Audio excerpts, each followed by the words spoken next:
মানে না, ধমক পাইতেছে 2 মাতবারে, তারপরে এসআই ধমক পাইতেছে। তখন আমি কি করবো, মানে এত মানুষ ধমক পারে, আমি বাধ্য হয়ে পরে সিগনেচার দিছি। আমি সিগনেচার দিছি, পরে সবাই দিছে, কিন্তু কেউ এটা পড়ে না। এটা মানে যে কী লেখছে আমরা কিছুই জানি না। তারপর ওখান থেকে আইসি, উনি বলছে 10 তারিখে গয়না দিব। ঠিক আছে, আমি তখন সই করছি 10 তারিখে যখন গয়না দিব, ঠিক আছে। পরে আমি বাসায় আইসি, আমি 10 তারিখে গয়নাও দেয় না, টাকা পয়সাও দেয় না, কিচ্ছুই দেয় না এই পর্যন্ত। পরে আপোসনামা দেখায়, কয় এই যে আপোসনামা হয়েছে থানায়, তুমি টাকা পয়সা সব নিয়ে গেছো। আমি কি, আমার তো কিছুই দেন নাই। কয় তাহলে সিগনেচার করছে ওকে। আমাকে সিগনেচার তো সবাই ধুমকায়া নিল, 10 তারিখে দিবেন কয়া, বুঝছেন। এই অবস্থার পর আসি, উনি আমার গয়নাও দিতেছে না, স্বর্ণও দিতেছে না, কিছুই দিতেছে না, টাকাও দিতেছে না। এখন আপনার দাবি কি? এখন আমার দাবি আমার গয়না। আমি অনেক কষ্ট করে গয়না বানাইছি। এই গয়না জন্য কি আপনি মামলা করবেন?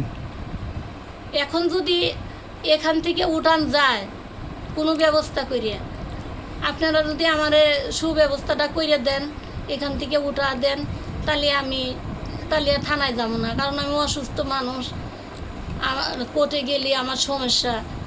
মানে যদি আপনারা এনতে উঠা দিতে পারেন, তাহলে আমি কোর্টে যাবো না, নাহলে তো। কারণ এখান থেকে আপনারা গয়না উঠিয়ে দিলে আমি খুবই খুশি হব। কারণ আপনাদের কাছে আমি একটা সুবিচার চাই, যে বিচারে আমি আমার গয়না পাই। আমি অনেক কষ্ট করি, আমি গার্মেন্টসের থেকে বিদেশে গেছি, বিদেশ থেকে নিজে পছন্দ করে গয়নাগুলো আনছি। আমার সেই গয়নাগুলো এরকম আত্মসাৎ করে আমার এনে গয়না দিতেছে না। গয়নার কথা মনে হলে আমি চিৎকার পাইরে কান্দি। কেন আপনারা যদি একটা সুবিচার করে দেন, তাহলে আমি অনেক খুশি হব, আপনারা অনেক ধন্যবাদ দেব যে আমার গয়নাগুলো যদি উঠিয়ে দেন। আমি খুবই চিন্তায় আছি এই গয়নার লাইয়া, যখন মনে হয় তখনই চিৎকার পারি।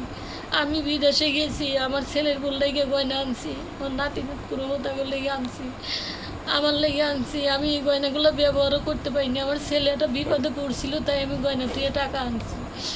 এখন আমার এই গয়না লওরাই এরকম করতেছে। আপনারা আমার একটা সুব্যবস্থা করে দেন, আপনাদের কাছে আমার অনুরোধ।